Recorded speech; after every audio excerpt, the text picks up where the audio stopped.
If you want to improve your net worth, you got to improve your network. You got to branch out and explore opportunities by just meeting people and being around that environment. You can't stay in that cocoon unless you want that. You give what you put into it. So you got to network. You have to be around other people. It could be one word, one sentence, one person that could make you millions of dollars and you have no idea that's around the corner.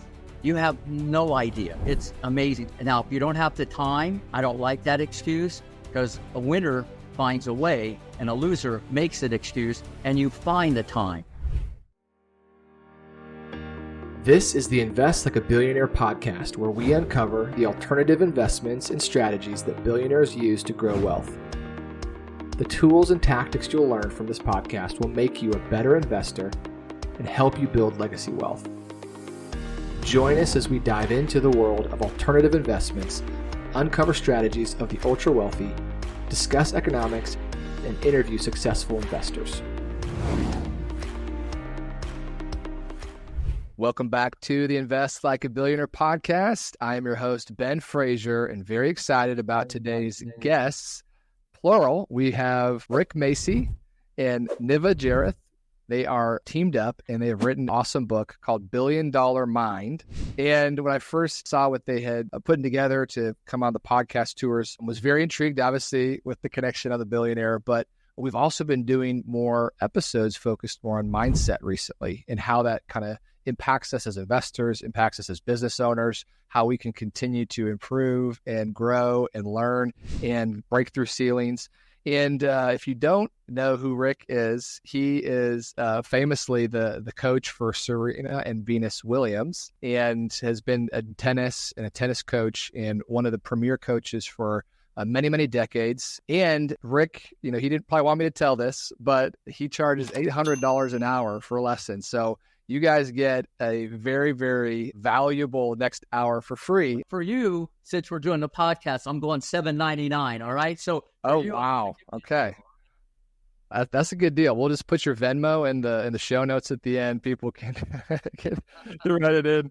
And not to be outdone, we have Neva, who is a Harvard-educated neurologist. And as I said, they've teamed up to write a book called $1 Billion Mind. So, Niva, Rick, welcome to the podcast. Thanks for coming on. Yeah, thanks for having us. It'll be a lot of fun. Absolutely. So we have a lot to cover, but for those that maybe are less familiar with both your backgrounds, how about you each take a minute and just share a little bit about your background and kind of what you're up to now?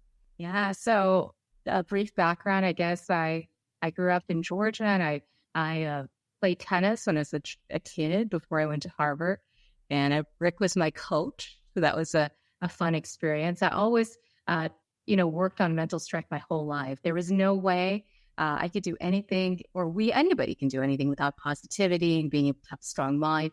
And it was something that I just found fascinating. I think when I played tennis, mental strength was a key component to my game. So I was able to win because nothing would bother me no matter what. I would never lose the positivity, the focus, affirmations throughout every single day. Throughout my career.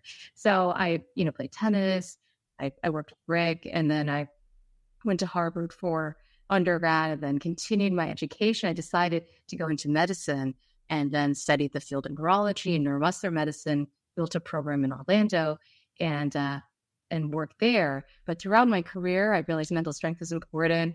Throughout all the difficulties in life, mental strength has been important, as well as with all my patients. And I've always been in touch with Rick, and here we are teamed up for this book. It's been a great experience. Well, wait, I got to dive in. Listen, you got to understand, she's a wizard. She's one of the best. She's not going to say it. She's one of the best in the world at what she does. You have no idea. So everything in the book is gold. People are going to be blown away and intrigued by the depth of what goes on. Regarding my story, I have a very unique story. I grew up in a small town, 10,000 people, Greenville, Ohio. My dad died when I was 10 years old. I picked up a tennis racket at 12. You can't make this up. I taught myself how to play. By 18 years old, I was the number one ranked player in the Ohio Valley. No lessons, okay? Today, I teach still 50 hours a week. I teach more than anybody in the United States. I grew up in a park. My facility, academy, is in a park here in Boca Raton. It's like Disneyland and Candyland. It's an amazing facility. So my whole career's come full circle. But in between, I really loved helping others more than helping myself, and always could motivate, educate, stimulate, and always expected a lot from myself.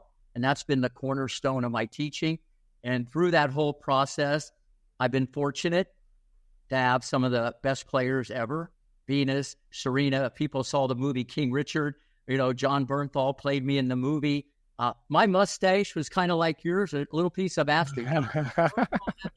Yeah, this big bushy thing, but the movie was spot on. But I had Venus, Serena, Capriati, Roddick, Sharapova, Meskina, Kenin, Pierce, Christian Ruud, whose son's in the top 10 in the world.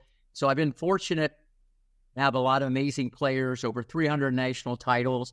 Been fortunate to have Coach of the Year 7 times, but I love it just as much today, 7 days a week, as I did back then. And that's the wild card for anybody listening. If you have the passion, the sky's the limit. So that's in a nutshell. We could go on and on about that, but enough about me. That's so amazing. And there's definitely a lot there. I want to unpack a little more, but you talk about, Niva, how much the mental side of the game was, something that a lot of people struggle with, and how you can kind of hit these ceilings or these plateaus. And so, I grew up playing tennis as well, which is what's so fun, having this conversation. Never was, nationally ranked or anything, but it's interesting to me, playing a lot of different sports, how much tennis, the biggest challenge is usually yourself, right? Because it's just you and you out there confronting yourself, and how do you overcome, a bad hit, a bad point, a bad game, and having to work through that. That's, to me, in my experience, was such a key part of being able to grow, and, played in a few tournaments, other things. But talk a little bit about, how much the mental piece, plays in success and continuing to grow, in that sport in particular. Because obviously you have base level skills. You gotta, if you're tall, it helps, and if you're fast, it helps, and all these things. But how much of the success would you attribute to the mental side of this from a lot of these top players? That's an amazing question, because I 100% think I don't know if anybody can achieve anything in tennis or in life without mental strength or positivity. So, we've discussed this before, but there's never been anybody successful in sports, and especially tennis, that have not had that positivity or positive thoughts during their success. So that's a key fundamental. I don't know if you've ever seen anybody succeed in tennis or in life or, any other sport endeavor if they have negative thoughts. So having said that, I think that my personal journey was that I remember when I was a little kid, I honestly struggled with my technique. I worked very, very hard. I was like, but I would always visualize myself before matches. And when I would lose in that losing time of my life, I'd always see myself lose, or I'd see myself struggle with my forehand. I was like, and I wish I could be good in the South. I wish I could win those trophies. And then all of a sudden, I picked up a book on positive affirmations when I was a little kid. And I remember reading that one day in play, because there's nothing else to do in a play. And I would open it up and said, I will ace my serve. I will hit the best forehand. I started visualizing these positive things. I did that in the match the next day. And then I started winning, because I realized, oh my gosh, now I'm going to do all this stuff. I'm going to think positively. Now I'm going to act positively. And that's the fundamental premise of this book. If we think positive thoughts, that's what's typically going to happen. And that's how I started changing my game. I started changing my tennis. And then from there on, I became eventually undefeated in the South. So I remember how much those positive affirmations and positive thoughts made such a big impact. And I don't think anybody can rise to the heights in any sports, especially tennis, without positivity. So I would say that's the most important, from my opinion, on top of, of course, technique. And Rick has all of that, but you have to have that positivity. I'm sure Rick. No, listen, let me back to truck up when you asked me about what I do and all that. I'm probably more a life coach as a tennis coach. I work more on the mental part of the game, okay? Forget sports psychology. It's all wrapped in one when I do a lesson, you got to remember to forget. And that implies with investing also, you got to remember to forget, or it could be a rough day at the office. So I work a lot on this. It's a skill. It's all perspective. You made a good point. Tennis business. Tennis is one-on-one. There's nobody there on the court. That's why some people are better in doubles. You got your own therapist on the court with you to Right. you have that emotion kind of get away. So there's so much problem solving with tennis, okay? And it's not always who has the best forehand, backhand, and serve, running, fighting, and having the ability to forget and be in the moment. That all starts with a positive attitude. The most positive creatures, the best of all the rest, business or sports, they're the most positive people in the world, okay? I'm just telling you. And they never quit. They know they're going to fail, but that's how they're going to succeed. It's all perspective, and this is what I always tell the kids, all the time. You could be undefeated if you don't try, if you're not going to get past, if you never come to the net, the best shooters of all time, are the best because they've missed the most. The best quarterbacks with the most touchdowns, they've been picked off the most. This is what greatness understands. And it's so different with, investing or playing tennis. The mental part is the wild card. And that's why I knew when I had some of these kids, and we'll talk about Venus and Serena, why would I take a big gamble on these two little kids, which I did? It's one thing to say you're good, Ben. It's another thing to put your cheddar there with no guarantee. There was a rage inside the way I saw them handle pressure. They were bulletproof. And when you're all about the competition, it's easier to not to get nervous, keep your eye on the prize, and you become bulletproof. And as you can see, the rest is history with those two girls. And how much of that, from your perspective, specifically with Venus and Serena, was just part of their DNA and how they were wired versus forged through challenges and intentional focus? And you said there's some basic attitude. You saw kind of the raw pieces. You saw the raw potential there. How much of that was just, nature versus nurture, right? For some people, I think, I'm just a negative person. That's, I can't do that. How much of it would, in your opinion, is attributed to those two factors?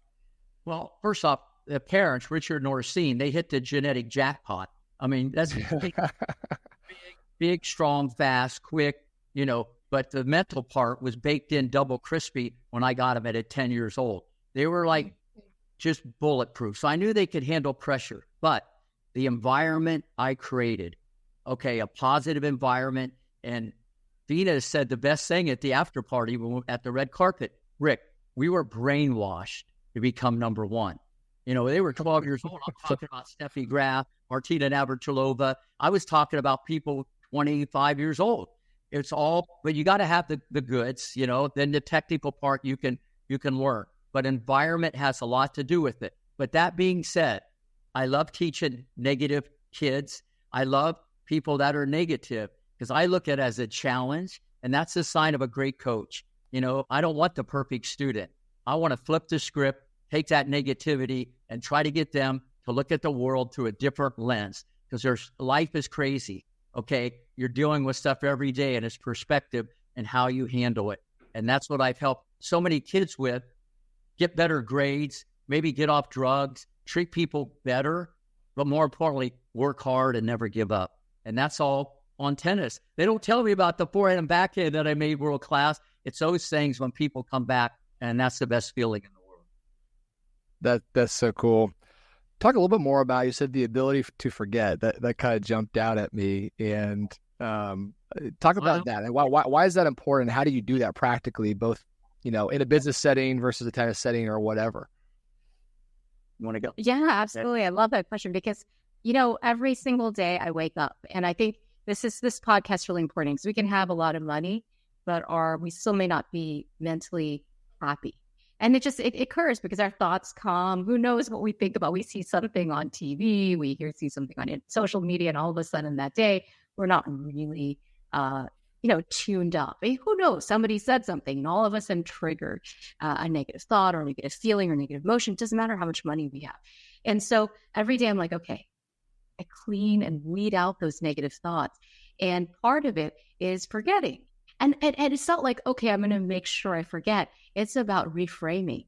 So then you start saying, okay, I'm going to be grateful. And I think we have a chapter in the book about gratitude. And I love that concept because as soon as you start being grateful for everything you have, and there's an immense gratitude, you can't have frustration or anger or pain or sadness. And so doing things like that helps you forget, and I know forgetting the past is really important, or training your mind to do that. But there are techniques where you can just say, okay, I'm going to be grateful for that. And then all of a sudden you forgot what you're upset about. So gratitude is important, and forgetting the past, I think they're linked hand in hand, and very important to start weeding every morning. All this stuff. I kind of do it every hour because I'm like, okay, as soon as there's like a negative thought, I realize like that's creating a negative emotion. I'm not used to that. I'm used to very positive and upbeat. So I like, okay, that needs to go. Whatever it is, it needs to go, and I'm going to fix it right away. First off, I love this question. It's in my wheelhouse. You got to remember to forget. Okay, that doesn't mean the important things like in everyday life. I'm just saying how you deal with things. People say, Rick, you never get mad. I go, yes, I do. You never get upset. I go, yes, I do. But they don't know that because I deal with it different. You got to look at it and take a negative and turn it into a positive. I try to control this situation, not let it control me. And this is really like a tennis match. You look at some of these guys, they make a mistake and never even happen. It's mind control. But you got to train yourself Monday, Tuesday, Wednesday, Thursday, Friday, Saturday, Sunday. It's just like investing. You got to remember to forget. Okay, and you got to thick skin when you're talking about cheddar. You know what I mean? If you want to feel better, okay, so you got to really have a thick skin. So it's the same thing. Now, you can't be footloose and fancy-free. I don't care about anything. I'm not saying that. You got to be locked, loaded, and ready to launch. But if you cannot forget and let it go. Listen, Ben, there's people probably still mad about stuff that happened 20 years ago. What is that all about? Take it, I don't, and this is where a lot of times I can almost help the kids more than the parents because they're listening to a different voice, a different way, and the way, like Niv said, I frame it up or how I say it, why to say it, when to say it. That's the art of coaching and being able to connect. But if you cannot forget, all right, and it's mindset, and Niv brought something up that I think's gold. Every day, we're kind of aware, most people, what you eat, what you put in your mouth, but we're not aware of what we put on our brain. You want to be around positive people. You want to hear positive stuff, read positive stuff, go on YouTube, listen to motivational speakers, whatever. But people like the train wreck. They like the problems of the news. They like all the and listen, whether it's right there or over there, it's in your subconscious. Okay. And I'm not saying it's bad. You need balance. I mean, you got to be in the real world. You can't it's not rainbow, lollipop, and sunshine. But I think people need to be more selective and write it down, look at it. And if you get into that routine, you'll become a machine. I like it. To me, it seems like it can kind of be applied in multiple instances. One, both the natural one is on failures, right? Is reframing the failures as a learning opportunity, or okay, that didn't work. So how do I make a pivot? How do I make an adjustment and try something new, right?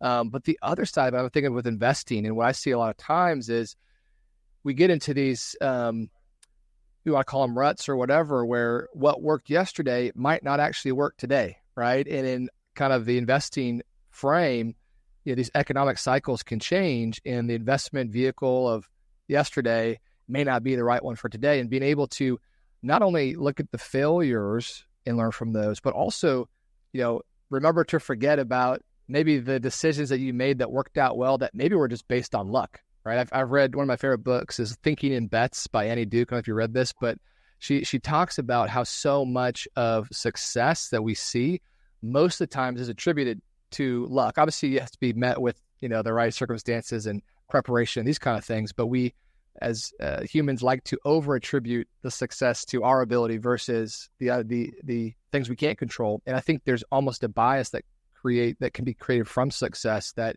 you kind of rest on your laurels, you rest on the things that maybe worked, and you don't have a fresh perspective to see something that might catch you off guard. do you see it apply in both scenarios, or is it more kind of the failure side of things? So you're just saying that it's important to forget failures, but it's also important to, you're even saying successes, because sometimes the successes are not always going to be there. Life is about change. So every day, we're changing. Every day stocks are changing. Every day life. One day you never know, the stock that you invested in is suddenly plummeting. So we always have to be very pliable with the way we think and very flexible. So absolutely, I think sometimes you have to forget success as well and think about what's new that's going to make you successful. And I remember when I was writing this book, Rick told me, he's always like, every day you're going to get better. And I love that, because that means that you got to your mind. It doesn't matter what happened in the past, but you're going to be better that day and the next day moving forward. So that's how you have to think. It's like your mind has to be different.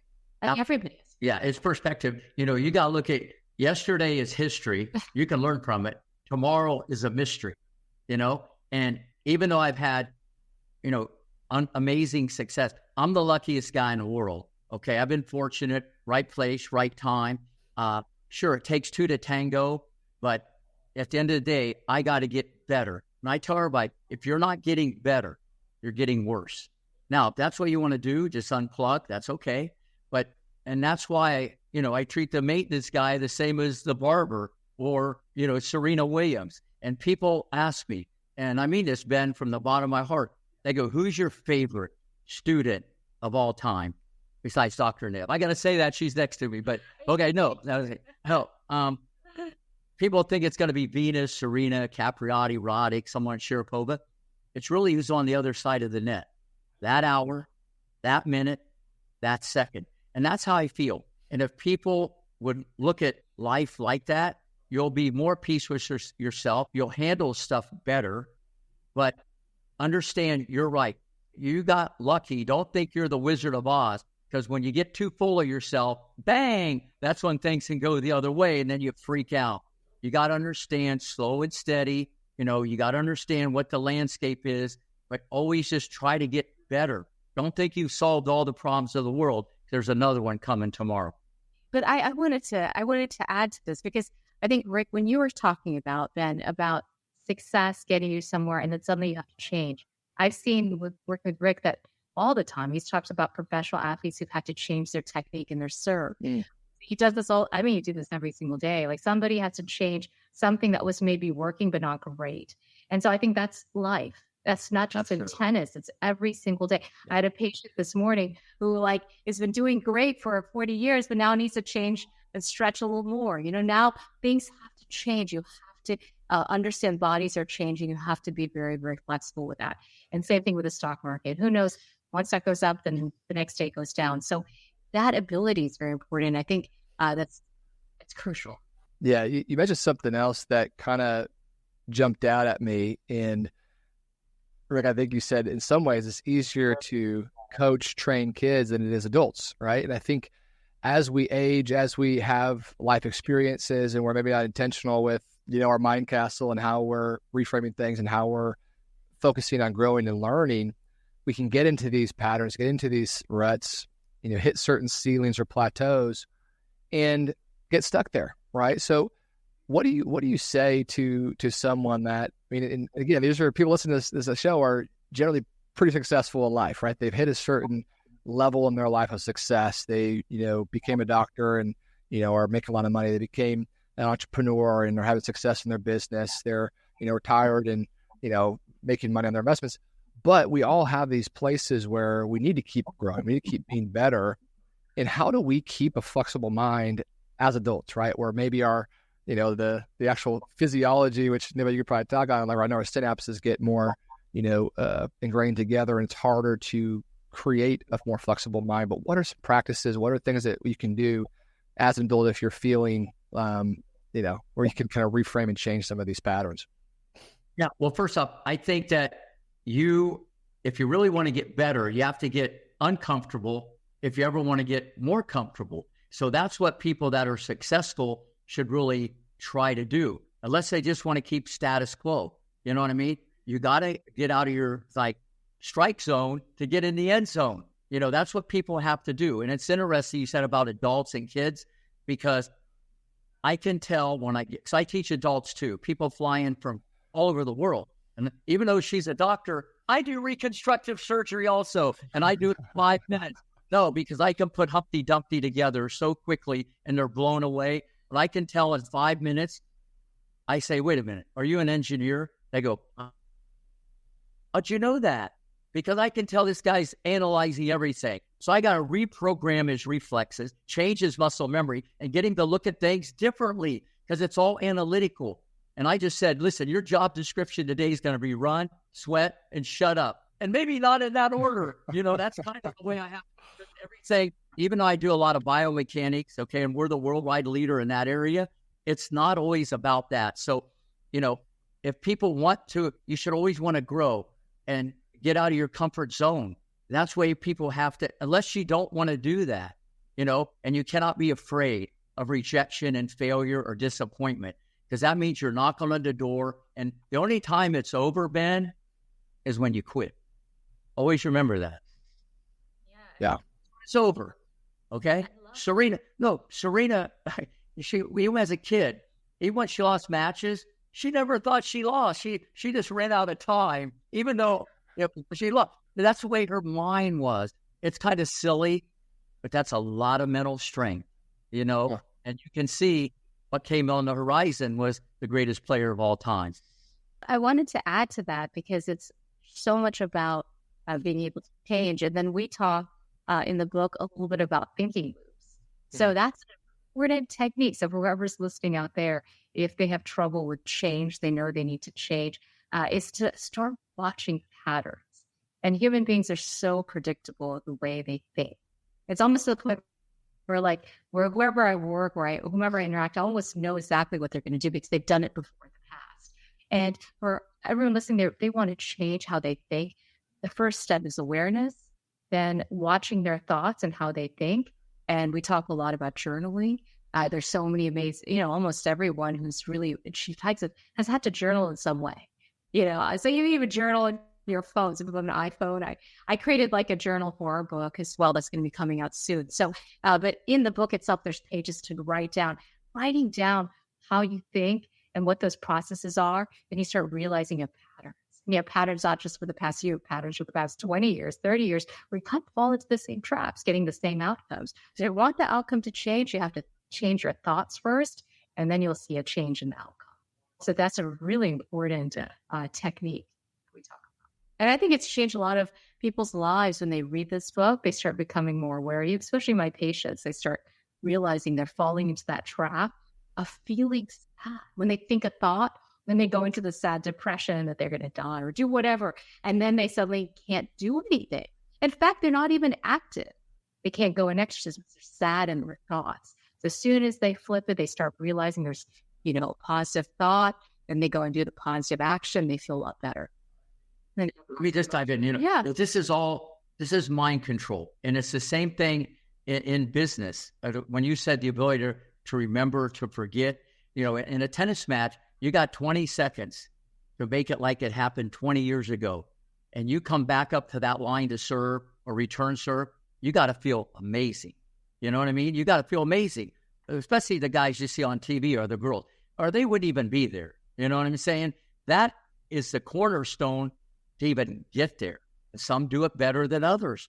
And it's all mind control and how you look at this stuff, but you got to get into a habit. You know what I'm saying? And that's what I try to do with these kids. They get out of the car, bang, they skip to the court. I want them improving their footwork. We don't make excuses, okay? It's just training your mind, but you got to get into a routine. Now, change is good, but if you're into positive stuff and all that, you keep that rolling. I'm just saying, you don't want to sound that merry-go-round of negativity and being around the wrong people. Don't be afraid to ask people for help. Never. You want to get smarter? Be around smarter people. There's some very vanilla things here. And I try to get confidence in people because my feeling is once people believe, then they're going to achieve. Yeah, I love that. We've been kind of talking about this from different angles, but I think one thing that I did want to address specifically is, how do you break ceilings? How do you break plateaus, right? You kind of achieve a certain level of success. And I'm kind of thinking, say there's an entrepreneur, they've hit a certain level of revenue, they hit a certain, amount of, get clients and employees, and they're kind of coasting there, but they don't know how to get to that next level. They, maybe they feel like they don't have the ability or the resources or capacity to get to the next level. Same with investing and these kind of things. What are the things that you've seen when you're working with your clients to help them? Obviously, thinking loops can help, but how do you break through these ceilings, or how do you get to that next level and kind of break through? Yeah, sure, absolutely. I love that question because it's something where we can all relate to when we do reach a certain level. We have a certain level of financial success, a certain level of success in our job. And, we're just like kind of coasting in life and going through a pattern of feeling like comfortable. We're like, oh, yeah, this is it. And I think good is always the enemy of great. And so it is. You feel so good. You're like, okay, I don't need to do anything, kind of coast. And you get into this pattern of just being kind of the same, and you don't have any sort of goals or achieving, kind of plateau. And I think one of the most important things to do at that point is to recognize what it is that's important to you. And there's a lot of ways to do that. It's a lot of time spent with yourself. It's you versus you. But when you're at home, what are the things you enjoy doing when nobody's really paying you to do it? What you really enjoy on your own free time, you really love. And those passions, for instance, for me, I love diet, and exercise. Those two things that I really love. And of course, Rick's a master of all those too. But for me, I love that. I love optimizing my diet, and I love being on top of my health. Now, so I could be really average in it or above average in it. And then I talk in the book about even Djokovic and how he's number one in it.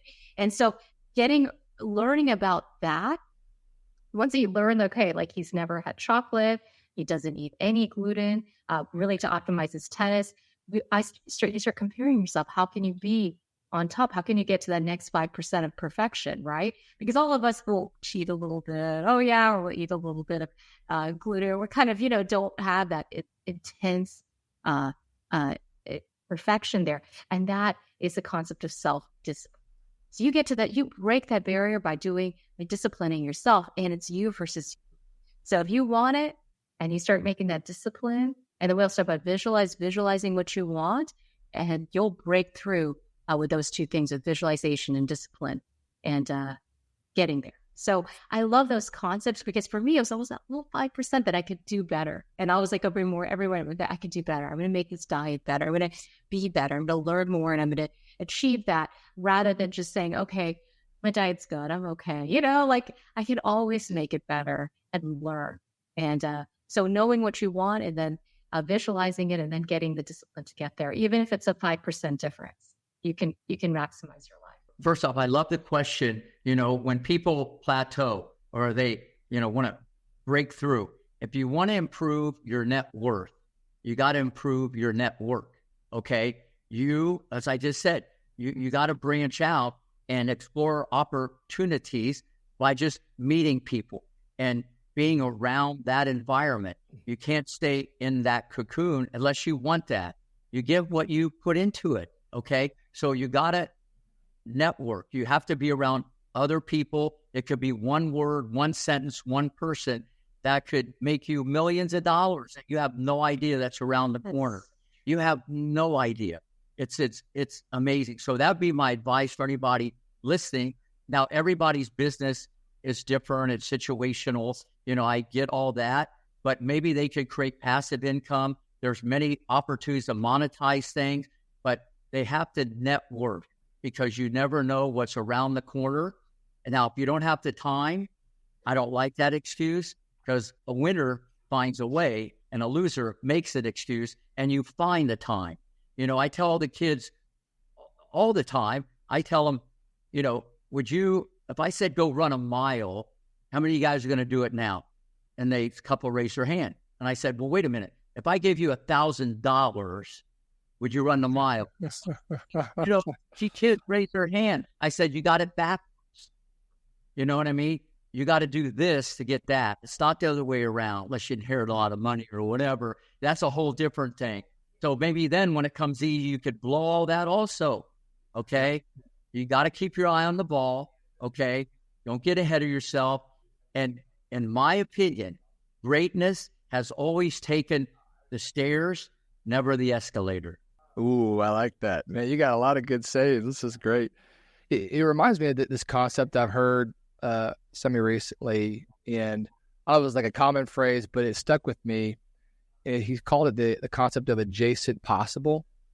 And so much of what we believe is possible is by what we're adjacent to, right? And so it's this concept of networking. So it's this concept of being around people that are better than you. And if you're the best in the room, you should probably get a different room, right? If you are not pushing yourself, if you're not around other things that, you know, maybe don't seem possible initially, but it's crazy as I've continued to, you know, improve in different areas and grow, as I kind of keep getting these different levels, meet different people, it's crazy. It's like, oh, these things that I thought were so unattainable, so unrealistic at one point in my life, like, it's not.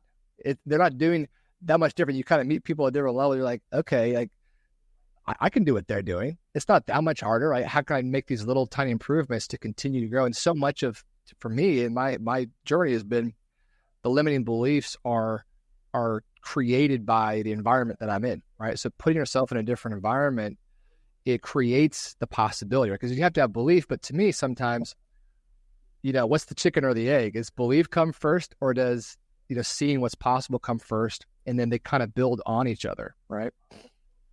Absolutely. I mean, I love that, because even one word from somebody that's negative can just eat up everything. Like you go from 95% confidence to, or you're 100% confidence in 95, 90. Oh, I can't do this. Oh, what's the fear? You know, what's the risk in doing this? So all of a sudden, being around negative people can really be detrimental, even if it's just a little bit of negativity. So it's that, you're right. The people that you surround yourself is so important. You think you see someone like Rick who eats 5 or 6 items a day and, you know, so disciplined. It's like he makes everybody around him better. You know, he's the emblem of hard work and discipline, and having a connection like that is amazing. No wonder he charges $800. I think that's still, if you know him, it's still like, it's not much for what he does. It's amazing. So I think like knowing how, how other people are, and being around people who are positive, are going to get you to the next level is crucial, because that one little negative word, the one little comment when you're driving home, all of a sudden it goes into your mind. You're like, is that really, you know, something I can't do? Start doubting yourself, and that confidence can go down. So no, listen, I look at this thing very, very different. Okay. Let me explain. Okay. Everybody is the same. We're all humans. Now, we achieve different levels of success, then we get labeled, whether you're an actor or you're great in sports or whatever. Everybody has to understand, whether you're a kid or an adult, you can do whatever you want, okay, if you try, okay? You have no idea how many people I've had as a ball boy or some of the best people in the world, and they beat the best people in the world 15 years later, okay? Why not you? But we get into this idolization, stereotype. No one's really that amazing, and you're not really that bad, but we push ourselves down. And the power of belief, you know what I mean? But you got to, like I said, you got to take the steps. You can't just jump to the penthouse. So this is what I want everybody to understand. Okay, anything is possible. And I know that's such a easy thing to say, but it is. If you try and you're relentless and you never give up. But people let things stop us. You know, I lost, I failed, I'm doing bad, I had a bad day. You know, and you get on that merry-go-round, you can become that person. You know, never, ever give up. Life goes by like that. Before you know it, everybody almost looks back and said, I wish I'd have done that. I wish I'd have done that. I should have done that. I'm telling you right now, do it now. Don't give up. Never give up. It's not that much. They're not that much better than you. All these people that have millions and millions or billions, okay, just what I'm saying now, they never thought that. They maybe worked towards it, where they visualized it, and then it could happen. All I'm saying is that can be you if money's what it drives you. But number one, you should be the best you can be every day and always try to get better. And at the end of the day, you got to look in the mirror, because the mirror test never lies. okay? And just say, did I get better today? And don't lie to yourself. And when you get on that type of routine, okay, good things are in the oven. I love it. And in this book, one of my favorite quotes, it says, think big and be big. I love that quote that Rick says, is because you're as big as your biggest thought. And that's, your thoughts are the generators of everything. So if you generate big thoughts and big dreams, you're gonna go really far. And you know what? People should never ever look back. If you look back, you're gonna go back. You gotta let go. But people keep these anchors on them, and it kills people in all facets of life. You know what I'm saying? And that's kind of what it is, being mentally strong as a tennis player. So many times these people, the kids I talk to, I said, how many times have you played someone, you had a better forehand, backhand, and serve, and you lost 2-2? Because they run and they sweat. You've been there, you play tennis, and they just get every ball, and they're just all about being a dog and fighting and never giving up. And those qualities, are the cornerstone and the underlying factor of everybody who watches this. But if they've hit the ceiling, and like I said, they got to start networking and get out of their comfort zone, like I said, to get in the end zone. That's awesome, man. This was so good. Thank you guys for coming on. I want to make a deal with you, because I know you said you charge $800 an hour. We put the Venmo in the link, but what if we'll put the book in the link, and we'll tell people to go buy the book and support what you guys are doing. You know what's interesting? In the book, there's so much of me. There's probably like 50 hours of lessons from me, these gold nuggets that I throw. And, when I hear people, even Venus, Serena, or Capriati, when they reframe it, because they have, especially the Williams, because they have a totally different platform, that's the best feeling in the world, knowing you made a difference in someone's life. So people that read the book, it's one thing to read it. Some little kid, I go, hey, did you read our book? He goes, I read the book. I go, what'd you think? He goes, I only read the cover. I go, no, wait a minute. It was a 10-year-old. I said, all right, you got a ways to go. So what I'm trying to say is, it's one thing to read it. It's another thing to apply it. And what's great about the book, it's the gift that keeps on giving, because there's so many little things you can go back to and look at every day and give you that little shot of adrenaline. Because listen, everybody needs a shot of adrenaline.